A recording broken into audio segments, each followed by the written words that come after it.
75 million years ago, none of this existed.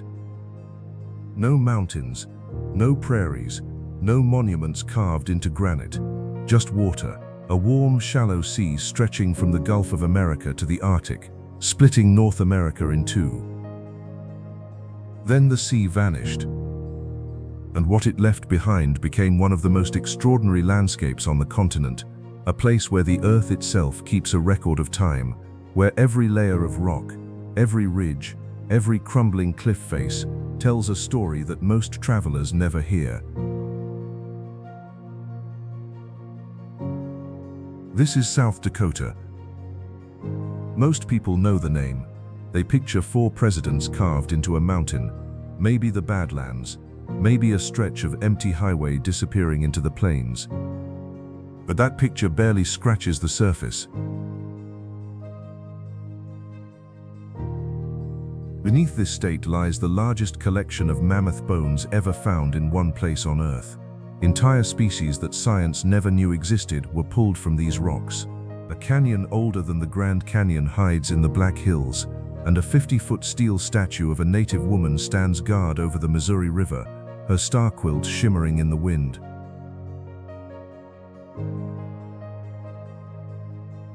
South Dakota is not what you think it is. In this video, we are going to cross 75 million years of history, from the bottom of an ancient ocean to the top of a sacred mountain, from the last wild prairies in North America to an underground laboratory buried a mile beneath the Earth. By the end, you will understand why some geologists call this the most complete geological archive in the Western Hemisphere, and why the people who live here say that once you see it, you never look at America the same way again. This is South Dakota, a land of stone and time.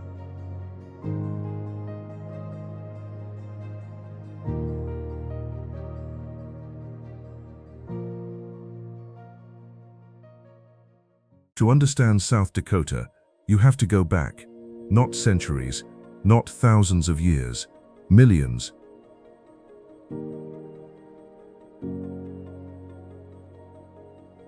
"75 million years ago, everything you see in this state was underwater. A warm, shallow sea called the Western Interior Seaway stretched over 2,000 miles from the Gulf of America to the Arctic Ocean, splitting the North American continent completely in half.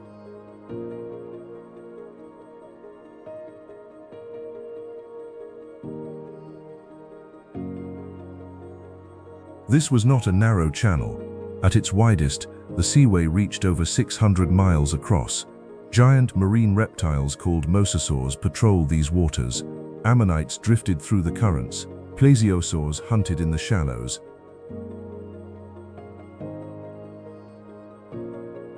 This was a world before grass, before flowers as we know them, before the Rocky Mountains had fully risen.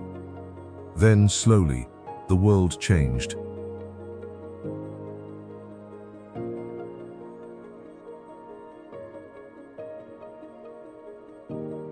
The Earth's crust buckled and pushed upward. The Rocky Mountains started to climb. As the mountains rose, the sea retreated. Over millions of years, the water drained eastward, and what had been an ocean floor became a vast, exposed plain.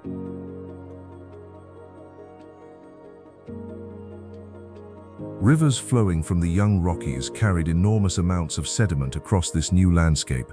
Sand, silt, clay, and volcanic ash from eruptions as far away as what is now Nevada. These materials settled in layers, year after year, century after century, for tens of millions of years. Each layer recorded the world above it.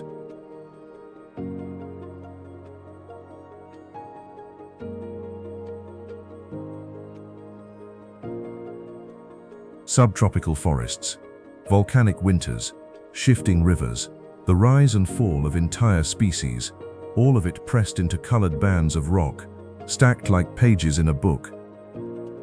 Then, around 2 billion years ago in what is now the western part of the state, granite pushed upward through the ancient crust. It formed a forested island of mountains that would become the Black Hills, one of the oldest geological formations in North America. Ancient when the dinosaurs arrived, still standing when they vanished.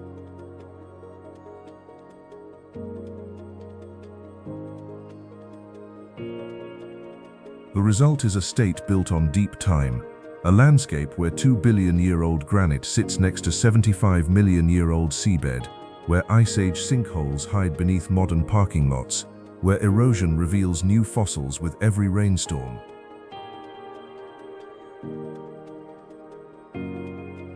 South Dakota is not just a place, it is a geological archive, and we have barely opened the first page.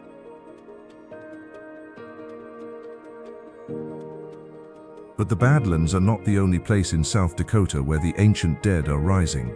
In the southern Black Hills, a construction worker's bulldozer scraped open a 26,000-year-old death trap, and what he found inside rewrote everything scientists thought they knew about the last giants to walk this continent.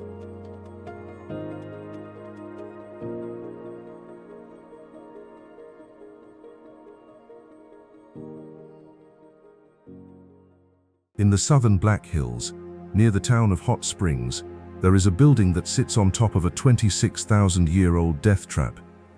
It is called the Mammoth Site, and what lies inside is unlike anything else on Earth.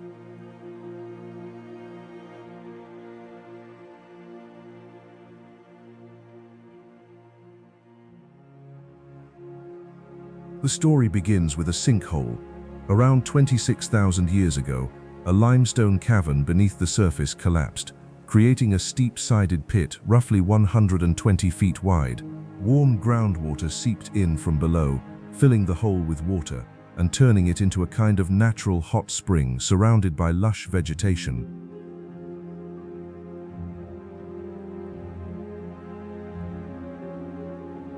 For the mammoths, it must have looked like paradise, especially in winter. Warm water, green plants, easy access.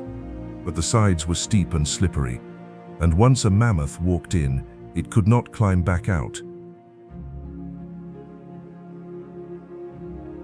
Over the next few hundred years, the sinkhole became a graveyard, slowly filling with sediment and the bones of animals that had fallen in and drowned.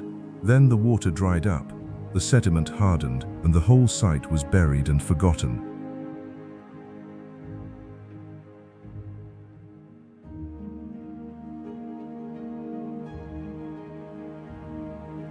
For 26,000 years, nobody knew it was there. Then, in 1974, a construction worker named George Hansen was grading land for a new housing development. His bulldozer struck something hard. He looked down and saw a tusk, then a skull, then more bones than anyone could count.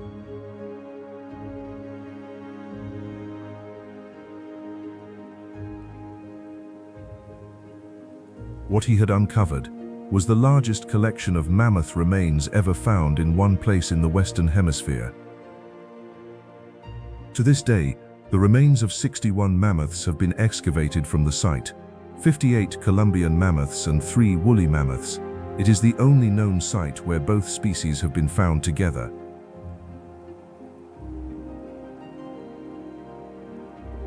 But here is the detail that fascinates researchers most.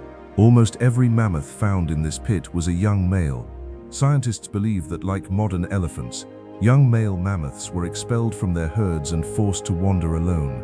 Without the guidance of older females, these solitary bulls stumbled into the sinkhole and could not escape.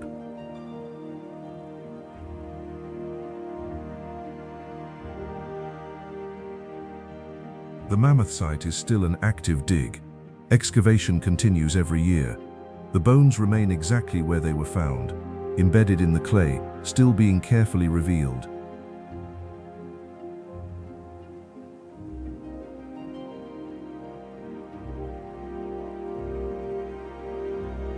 It is not a museum of finished displays. It is science in progress, a 26,000-year-old mystery, still being solved one bone at a time. And it all started because a man with a bulldozer hit the wrong piece of ground, or maybe the right one.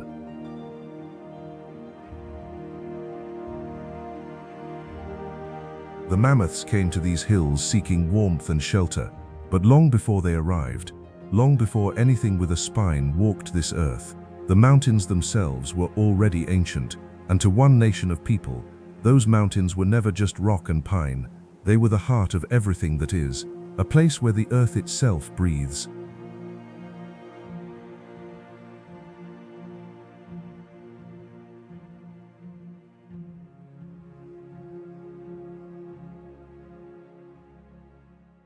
West of the Badlands, the landscape changes completely. The flat, eroded plains give way to something unexpected, a dense island of forested mountains rising sharply from the grasslands, dark with ponderosa pine, ancient beyond measure.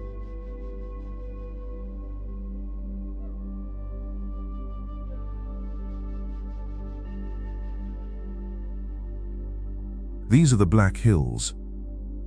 Geologically, they are among the oldest mountains in North America. Their granite core formed nearly 2 billion years ago, long before complex life existed on Earth. While the Rockies are young and jagged, the Black Hills have been worn smooth by time. Their rounded peaks and deep canyons tell a story that stretches back to the earliest chapters of the continent itself. But the Black Hills are far more than geology. To the Lakota, this place is Pahasapa, the heart of everything that is.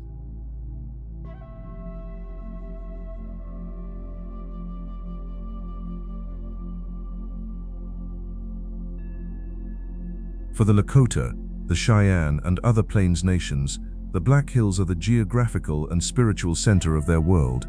Their creation stories, their ceremonies, their understanding of the relationship between earth and sky are all rooted in this landscape. The hills are not simply important, they are sacred in the deepest sense of the word.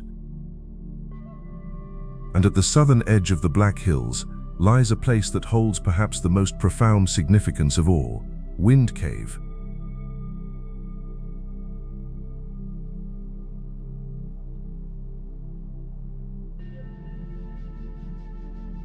The Lakota call it Maka-Onye, the breathing earth, because the cave literally breathes. Air rushes in and out of its natural entrance depending on changes in atmospheric pressure, as if the earth itself is alive.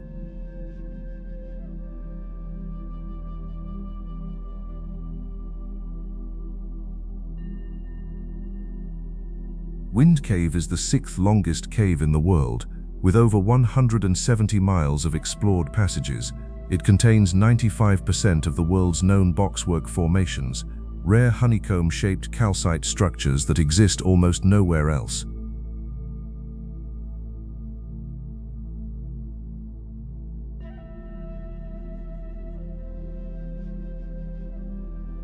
But for the Lakota, Windcave is something far greater than a geological wonder. In their emergent story, this is the place where the Lakota people and the buffalo first came into the world. They were led from beneath the earth to the surface by Tokahei, the first one. The cave represents the womb of the earth itself.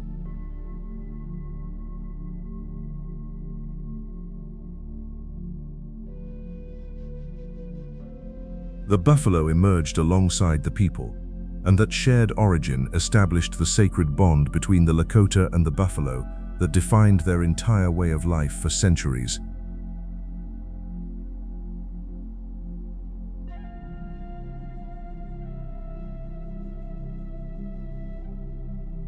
This is not ancient mythology disconnected from the present. For many Lakota people today, Windcave remains a living spiritual site, a place of origin, a place of prayer, a place where the earth still breathes. And it was this land, all of it, that the United States promised would belong to the Lakota forever. Until a lieutenant colonel rode into the hills with 1,000 soldiers and 2 gold miners, and in a single summer, everything the Lakota had been promised was torn apart.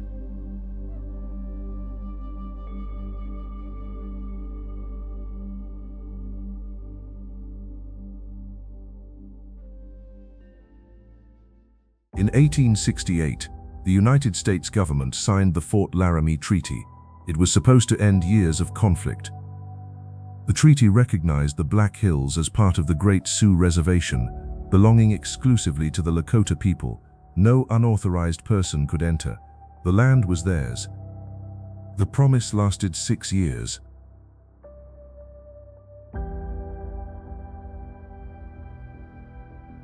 In the summer of 1874, Lieutenant Colonel George Armstrong Custer, led an expedition of 1,000 soldiers into the Black Hills. The official purpose was to find a location for a new military fort. Unofficially, the army wanted to know if the rumors were true, rumors of gold. Custer brought along 2 civilian miners and 4 journalists. That decision changed everything.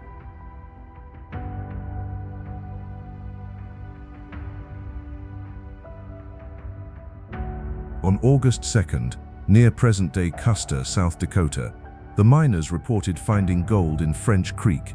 The deposits were small. Later analysis showed they were barely worth mining, but Custer allowed the journalists to report that there was gold from the grassroots down. The headlines spread across the country like wildfire.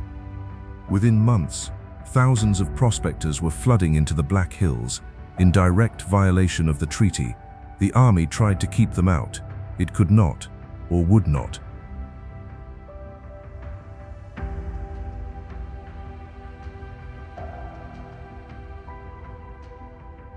The real bonanza came in the fall of 1875, when rich placer gold deposits were discovered in Deadwood Gulch in the northern Black Hills. By 1876, miners had staked every claim along Deadwood and Whitwood Creeks. The town of Deadwood exploded into existence, a lawless, violent, booming frontier settlement built on stolen land.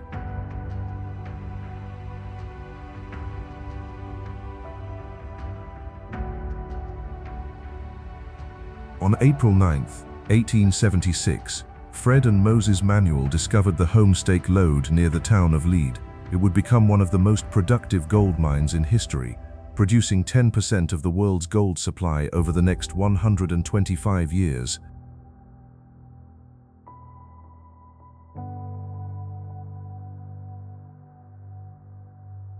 The United States government attempted to purchase the Black Hills from the Lakota. The Lakota refused. In 1877, Congress simply seized the land by act of law, breaking the treaty entirely. What followed was devastating. The Black Hills War, the Battle of the Little Bighorn, where Crazy Horse and Sitting Bull defeated Custer, and then the long, brutal aftermath, forced relocations, the destruction of the buffalo herds, the massacre at Wounded Knee in 1890.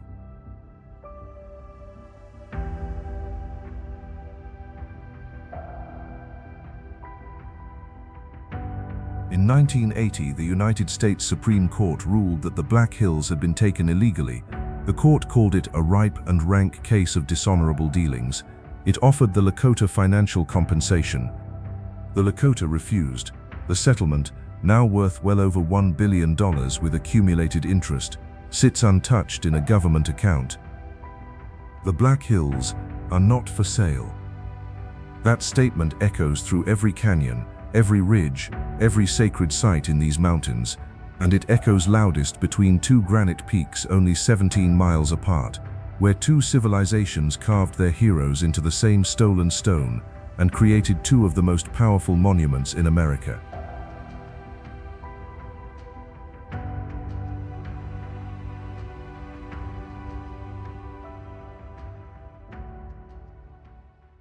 In the heart of the Black Hills, 2 mountains face each other across 17 miles of pine forest. Both are carved from the same ancient granite. Both are monuments to American ambition, but they tell very different stories. The first is Mount Rushmore.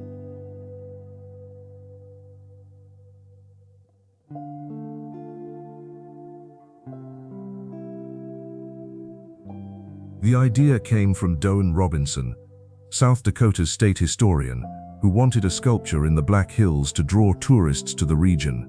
He originally envisioned carvings of Western heroes like Lewis and Clark and Crazy Horse, but the sculptor he hired, a Danish-American named Gutzon Borglum, had bigger ambitions. He convinced the state to think nationally, not regionally, presidents not cowboys.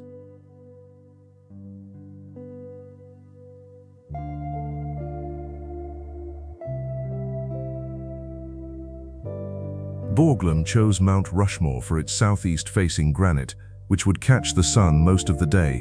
Construction began in 1927, with a crew of around 400 workers. Using dynamite and jackhammers, they removed roughly 450,000 tons of rock over 14 years. George Washington's face was dedicated in 1934, Thomas Jefferson in 1936, Abraham Lincoln in 1937, Theodore Roosevelt in 1939.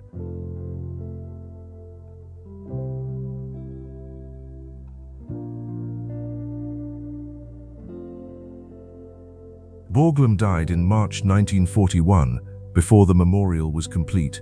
His son Lincoln oversaw the final details. Federal funding was diverted for World War II, and the project was declared finished, though it never matched Borglum's original vision of figures carved to the waist.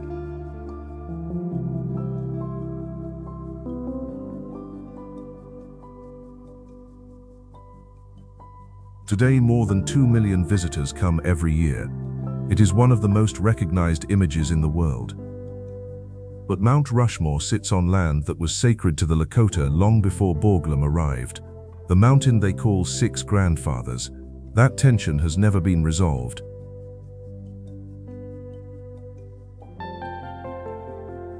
"17 miles to the southwest, another mountain is being carved.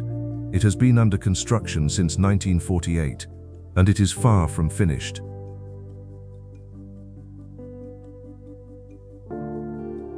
The Crazy Horse Memorial began with a letter. In 1939, Lakota elder Henry Standing Bear wrote to sculptor Korshak Ziolkowski, "My fellow chiefs and I would like the white man to know that the red man has great heroes too." Ziolkowski accepted the commission. He had briefly worked under Borglum at Rushmore, but where Borglum had government funding and hundreds of workers, Ziolkowski worked alone, with dynamite and a dream.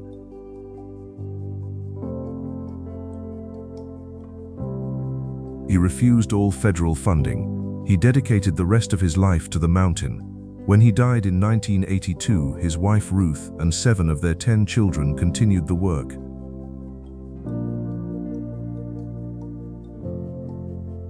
In 1998, 50 years after the first blast, the face of Crazy Horse was unveiled. 87 feet tall, larger than any of the presidential heads at Rushmore. The finished monument is planned to be 641 feet wide and 563 feet high. The horse's head alone will be over 200 feet tall. When completed, it will be the largest sculpture on Earth. No one knows when that will be, because no photographs of Crazy Horse are known to exist. The face is an idealized portrait, and the work continues year by year, blast by blast, funded entirely by donations and admission fees. 2 mountains, 2 visions, one carved by government money in 14 years, the other carved by a single family over more than 75 years, both looking out over the same stolen hills.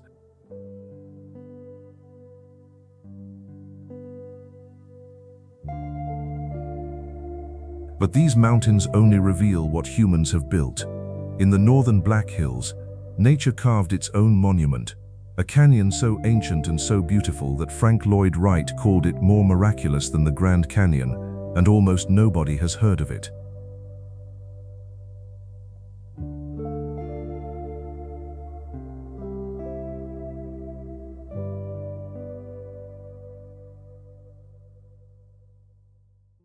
Most visitors to the Black Hills head south toward Rushmore and the Badlands.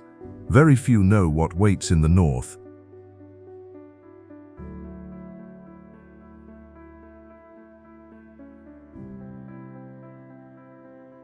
Spearfish Canyon is a 19-mile corridor carved through towering limestone cliffs by Spearfish Creek. Its walls rise over 1,000 feet on either side, draped in spruce, pine, aspen, birch, and oak.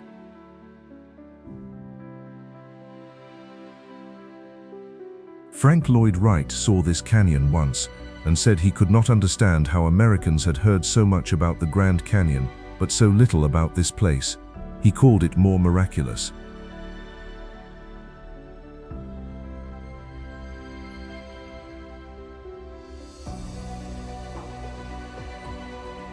The limestone formations here are older than the Grand Canyon itself.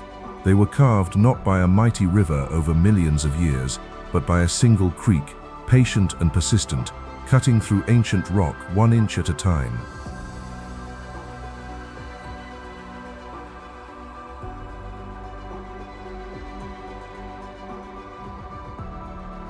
The scenic byway follows an old railroad grade along the canyon floor. It begins near the town of Spearfish on the northern edge of the Black Hills and bends south to Cheyenne Crossing. Along the way, 3 waterfalls interrupt the forest.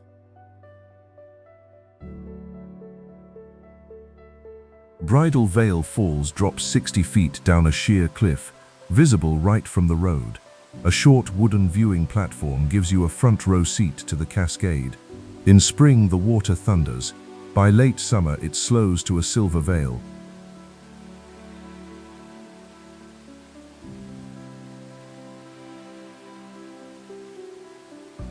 Further into the canyon, a side road leads to Roughlock Falls. The name comes from the pioneers who had to lock their wagon wheels to keep them from rolling freely as they lowered their wagons down the steep drop.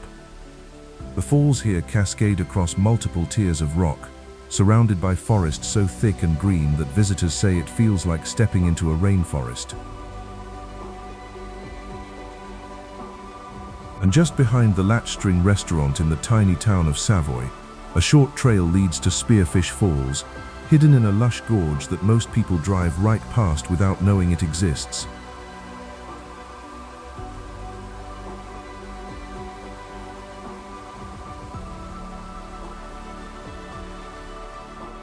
In autumn, the canyon transforms completely. The aspens and birches ignite in yellow and gold. Photographers from around the world come here in September and October to capture the display. It is considered one of the finest fall foliage drives in the American West.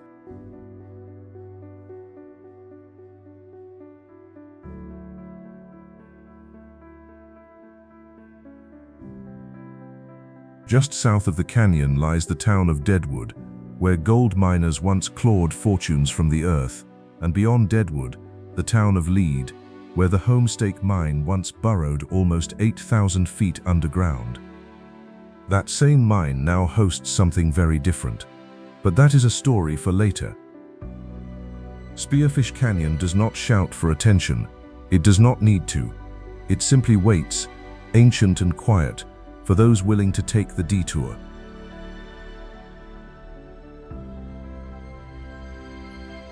But step out of the canyon and drive east, and the mountains will fall away entirely. The trees will vanish, and you will find yourself standing at the edge of something most travelers dismiss without a second glance. An ocean of grass that stretches to the horizon. It looks like emptiness. It is actually one of the most endangered landscapes on Earth.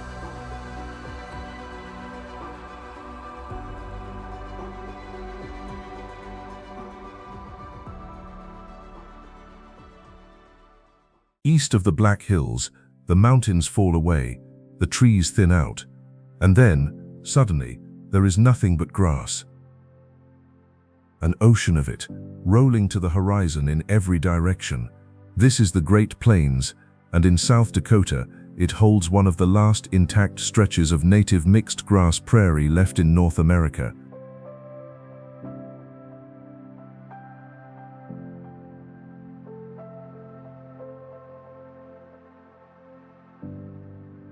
Most travelers drive through without stopping.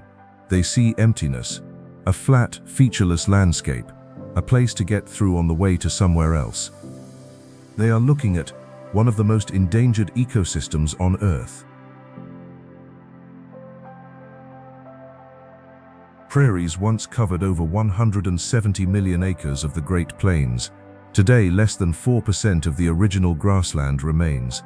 More has been lost than any tropical rainforest. More has been plowed, paved, and converted than almost any other habitat type on the continent.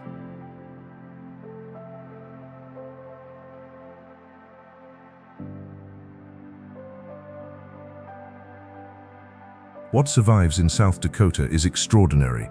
Buffalo Gap National Grassland stretches across nearly 600,000 acres south of the Badlands. It is one of the largest remaining expanses of native prairie in the country. Here, the grasses grow as they have for thousands of years. Blue grama, buffalo grass, western wheatgrass, species that evolved alongside the great herds. And those herds are returning.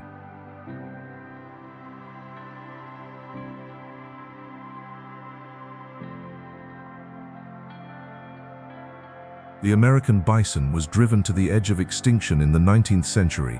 From an estimated 30 to 60 million animals, fewer than 1,000 remained by the 1880s.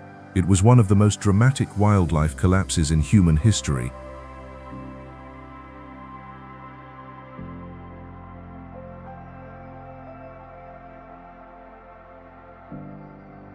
South Dakota became part of the recovery. Custer State Park maintains one of the largest publicly owned bison herds in the world, with roughly 1,300 animals.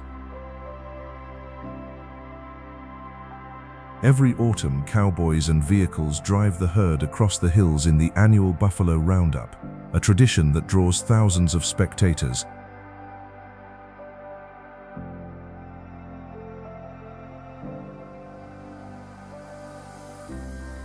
But the grasslands are more than bison. Prairie dog towns create complex underground cities that support dozens of other species. Pronghorn antelope race across the flats at speeds approaching 60 miles per hour. Hawks circle overhead. Coyotes call at dusk.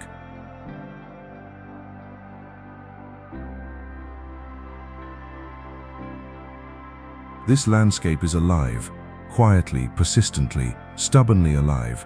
And it has been for millennia. The prairie does not ask for your attention. It earns it slowly, if you stay long enough to listen. But keep driving west across the grasslands and, without warning, the earth will crack open, the smooth prairie will shatter into jagged spires and painted canyons, and you will be standing at the edge of a place so alien, so ancient, and so hauntingly beautiful that even the Lakota said this land was not meant for the living.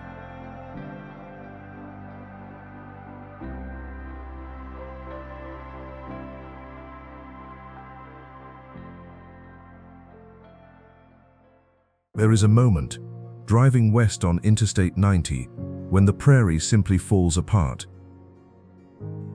The smooth grassland drops away without warning, and suddenly you are looking at something that does not seem to belong on this continent.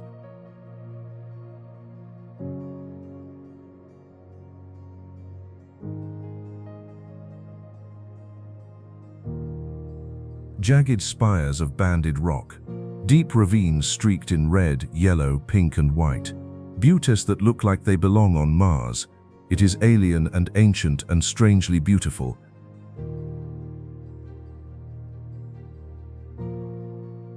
This is Badlands National Park, 244,000 acres of the most dramatically eroded landscape in the Western Hemisphere.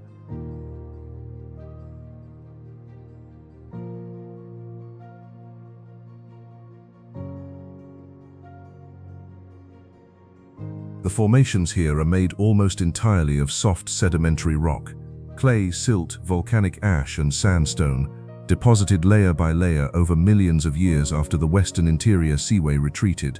What you see today is the result of the last 500,000 years of erosion, as rain and wind have slowly peeled back the surface to reveal the layers beneath.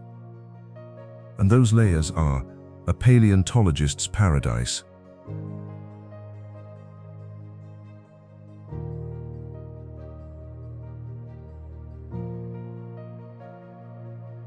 The White River Group, the main geological formation exposed in the Badlands, contains one of the richest fossil deposits in the world.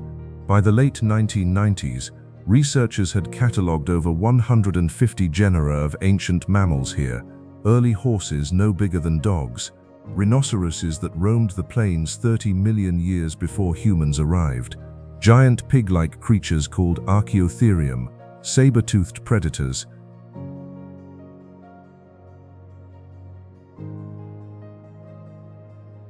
The Badlands have been producing fossils since the mid-1800s.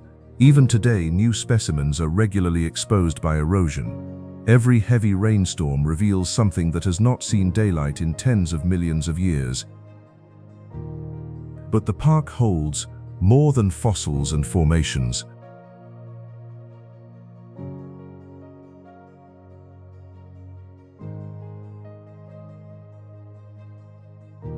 The Stronghold Unit, in the southern section of the park, is located within the Pine Ridge Reservation. This remote and rarely visited area carries its own weight of history. In the winter of 1890, Lakota ghost dancers gathered here, seeking spiritual renewal and the return of the old ways. Weeks later, the massacre at Wounded Knee, just miles away, ended the ghost dance movement and marked one of the darkest chapters in American history.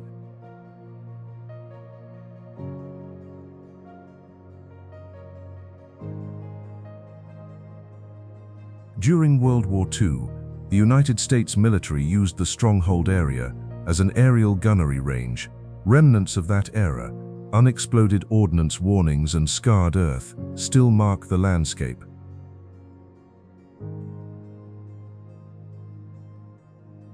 So the Badlands are not just a geological monument, they are a place where natural history and human history collide, where ancient fossils and modern grief exist in the same eroded earth.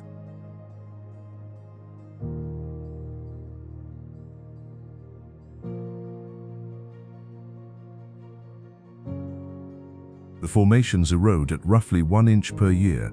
Geologists estimate that in another 500,000 years, much of what we see today will be gone, washed into the White River and carried away.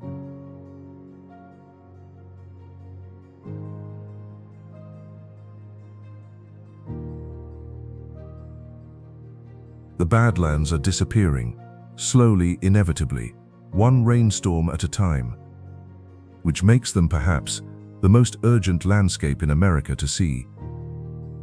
But wait for the sun to set over those vanishing formations. Wait for the last light to drain from the painted buttes, because what happens next, when darkness falls over South Dakota, is something that 80% of Americans have never witnessed. And a mile beneath your feet, in tunnels where men once chased gold, scientists are now chasing the origins of the universe itself.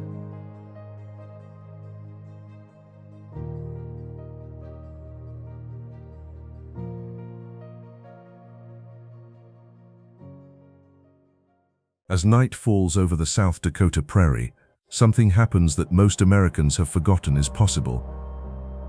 The stars come out, all of them.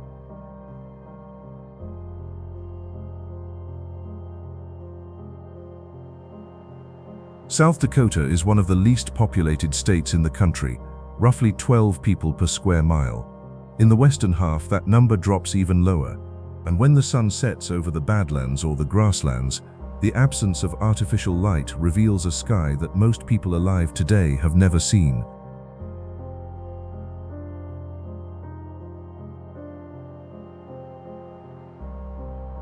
The Milky Way arches overhead in full detail. Thousands of stars emerge from nothing. Planets glow. Satellites trace silver lines across the darkness. On clear nights, the sky is so vivid it almost has weight.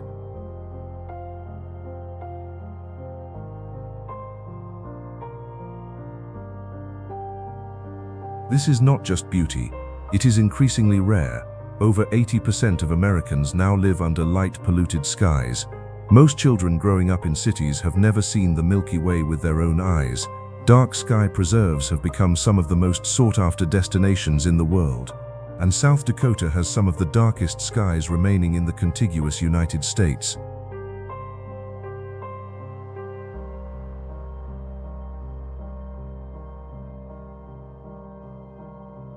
Standing alone in the Badlands at midnight, with nothing but the wind and the stars, travelers describe a feeling that borders on the spiritual. The same sky the Lakota mapped into constellations and ceremonies, the same sky that guided the great herds. It is still there, unchanged, waiting to be noticed.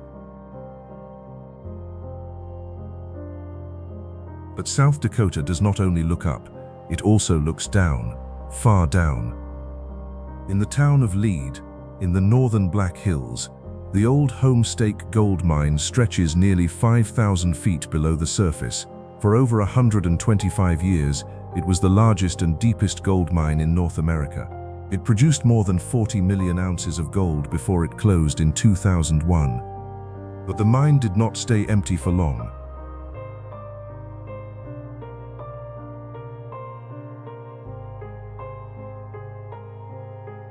Today, it is the Sanford Underground Research Facility, the deepest underground laboratory in the United States.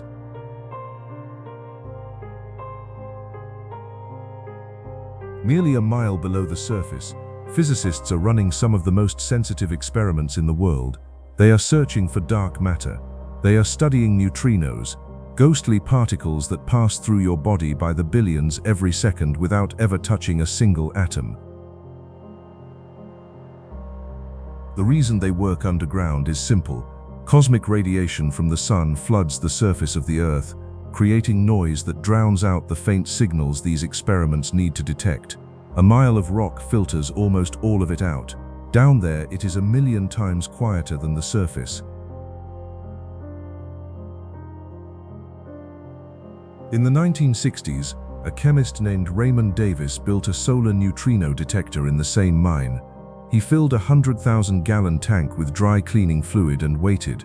What he found, or rather did not find, created what physicists called the solar neutrino problem. It eventually earned him the Nobel Prize.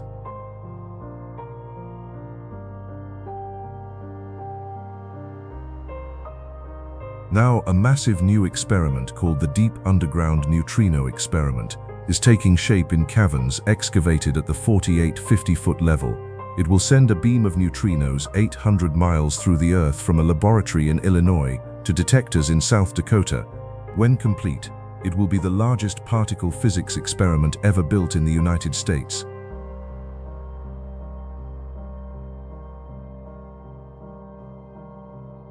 The same tunnels that once produced gold are now mining for answers to some of the deepest questions in physics. What is the universe made of?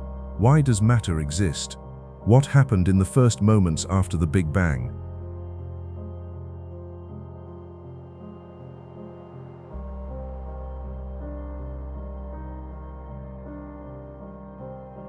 South Dakota, where you can stand under the darkest sky in America and at the same time be directly above a laboratory probing the origins of the universe. You could not write that, but it is true.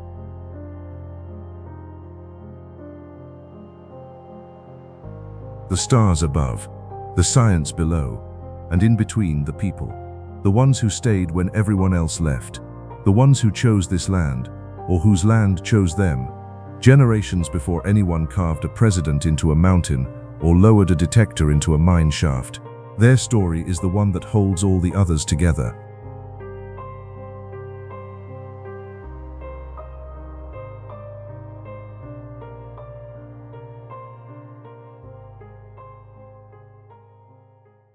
Numbers can tell, part of the story. Pine Ridge Reservation covers over 2 million acres in southwestern South Dakota. It is one of the largest reservations in the United States and one of the poorest communities in the Western Hemisphere. Unemployment has historically been among the highest in the country, life expectancy among the lowest. Substance abuse, housing shortages, and inadequate healthcare have persisted for decades. These are facts, they are important. But they are not the whole story, because the Lakota people of Pine Ridge and across South Dakota's 8 other reservations are not defined by statistics. They are defined by resilience. The Lakota language, which was actively suppressed for generations through boarding schools and government policy, is now being revitalized. Immersion programs are teaching children to speak it as a first language. Elders are recording oral histories. Ceremonies that were once practiced in secret are now held openly. Cultural organizations and native-owned tourism companies are reclaiming the narrative. Lakota guides lead visitors through the Black Hills and the Badlands, sharing creation stories and indigenous history directly from those who carry it.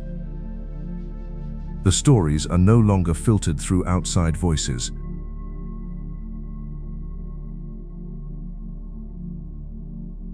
Artists, musicians, and filmmakers from the reservations are reaching global audiences, not as curiosities, but as contemporary voices in a living culture.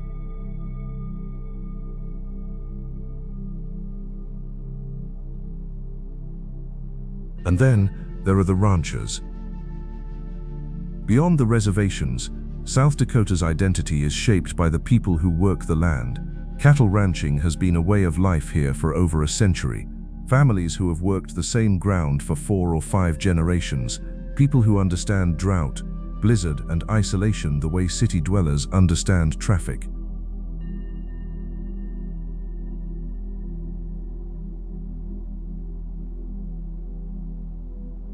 These communities are small, often measured in dozens, not thousands.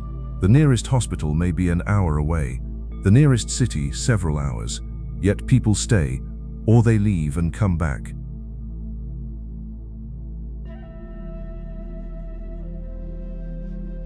When asked why, the answers tend to be simple. The sky, the quiet, the land, the feeling that this is still the real America, untouched and unpolished, where the horizon means something.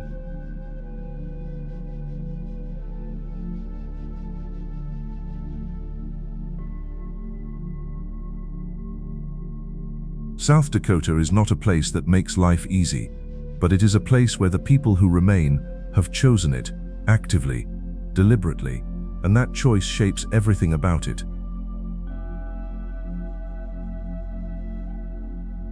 To understand that choice, you have to do what they do, get behind the wheel, drive the roads they drive, through tunnels that frame mountains, past missile silos hidden in wild flowers, and along highways lined with the strangest roadside signs in America. Because South Dakota does not give up its secrets from the air or from a screen. It gives them up mile by mile, through the windshield, one extraordinary stop at a time.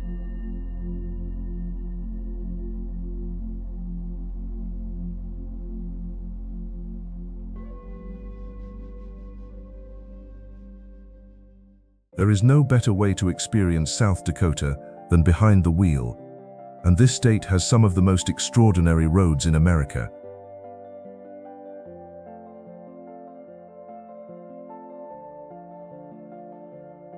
Start with Needles Highway in Custer State Park, 14 miles of hairpin turns, granite tunnels so narrow you hold your breath, and towering rock spires that rise like cathedral pinnacles from the forest floor.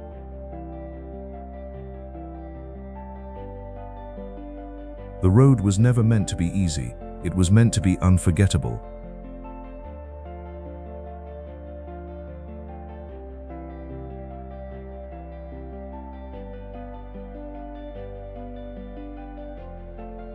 Then drive Iron Mountain Road, 17 miles of spiraling curves, pigtail bridges, and one-lane tunnels carefully engineered to frame a single view.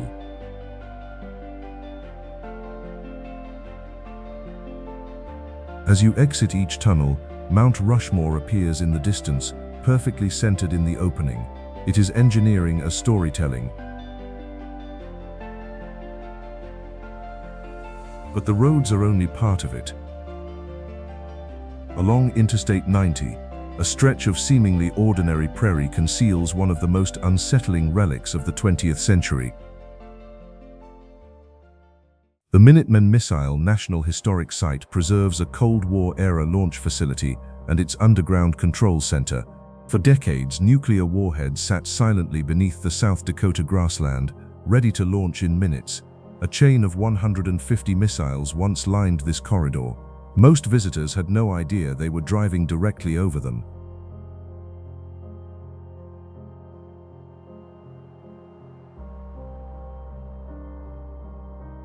The control center, called Delta 1, sits 15 feet underground. It was staffed 24 hours a day by 2 officers who held the keys to launch. The launch facility, Delta 9, held a single Minuteman II missile in a silo 80 feet deep.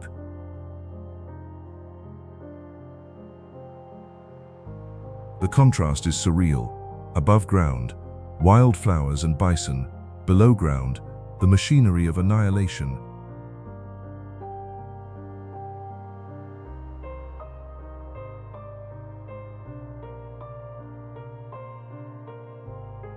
Further west along the interstate, the signs begin. Wall drug, 200 miles, then 150, then 80, then every few minutes. Wall drug is a roadside institution. It started in 1931 as a small pharmacy in the town of Wall, near the Badlands. Business was slow. Then the owner's wife suggested offering free ice water to travelers. The signs went up, people stopped, and Wall drug grew into an enormous, eccentric complex of shops, restaurants, and Western-themed attractions that now draws up to 2 million visitors a year. It is kitsch. It is chaotic. It is completely, unapologetically American. And it works, because in a state this vast, sometimes the strangest thing you can do is give people a reason to stop.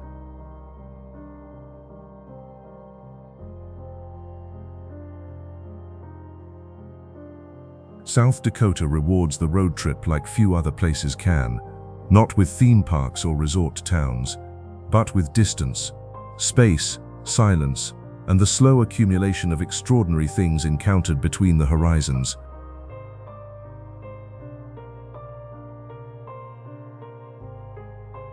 But there is one more stop, near the place where the Missouri River splits the state in two, where the Midwest ends and the West begins.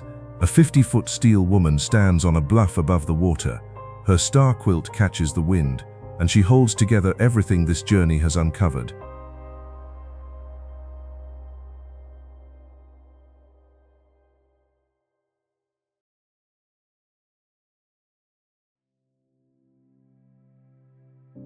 Near the town of Chamberlain, where Interstate 90 crosses the Missouri River, a rest stop sits on a bluff overlooking the water. Most people pull in for coffee or to stretch their legs, but when they step outside, they see her.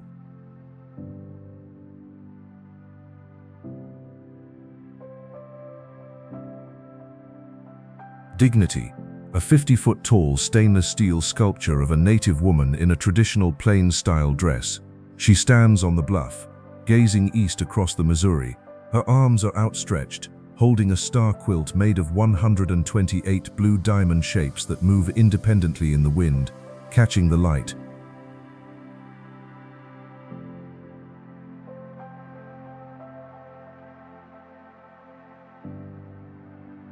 The sculptor Dale Lamphere spent years creating the figure. He used 3 Native American women of different ages as models. The dress is authentic to the 1850s.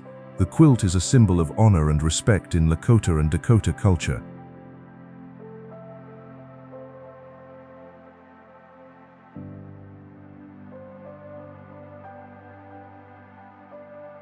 Dignity was erected in 2016, a gift to the people of South Dakota from a Rapid City couple who wanted to honor the state's indigenous heritage. It stands at the place where the Missouri River divides the state. East of the river, the rolling farmland of the Midwest.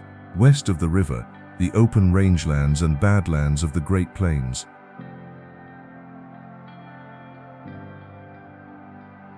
The Missouri has always been the dividing line, the border between two worlds, two landscapes, two histories, and Dignity stands exactly on that line, holding both sides together.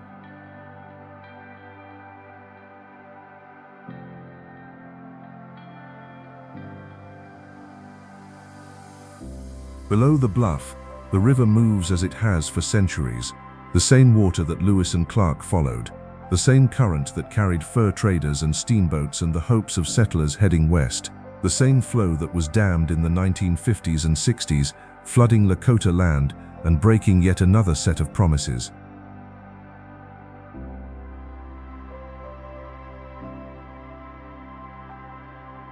This documentary began 75 million years ago.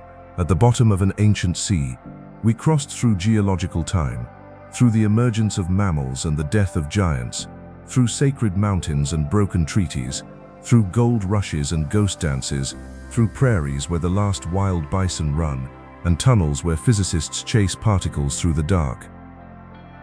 South Dakota holds all of it, every layer, every chapter.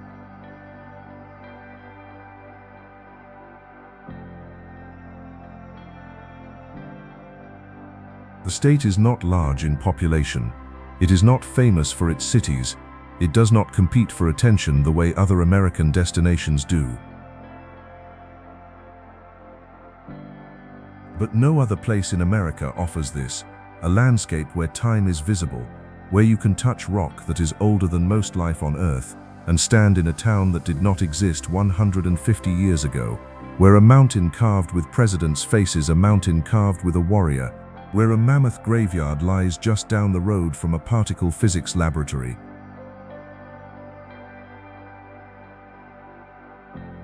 South Dakota does not tell you its story all at once. It makes you drive for it, walk for it, stop and stand in the silence and let it build.